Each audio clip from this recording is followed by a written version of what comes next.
Организмди тазалоо дарт менен күрөшүүнүн башаты. Биздин бардык ооруларыбыздын себеби бул организмибиздин булганышы. Адам бүткүл өмүрүндө тонналаган азыктарды кабыл алат да, анын эсебинен клеткалар, органдар өзүнчө эле таштандыга айланат. Анда шлактар топтолот, шлактар болсо ар кандай ооруларды чакырат.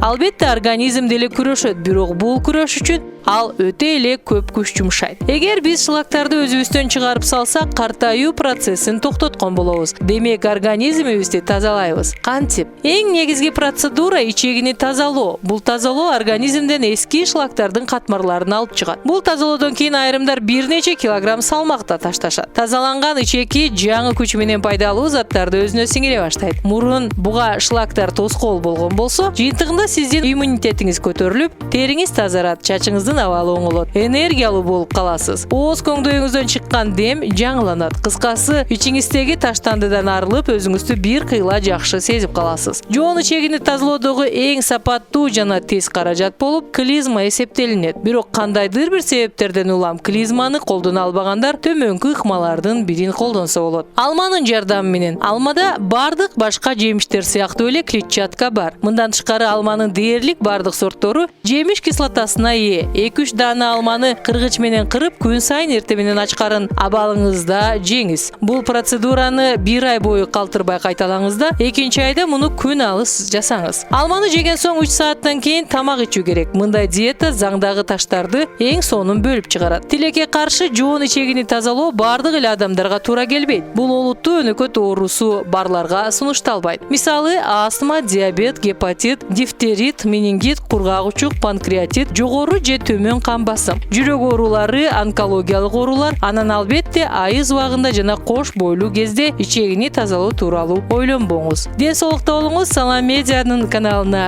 жазылыңыз. Видео жаккан болсо бөлүшүп, класс басып коюуну унутпаңыз.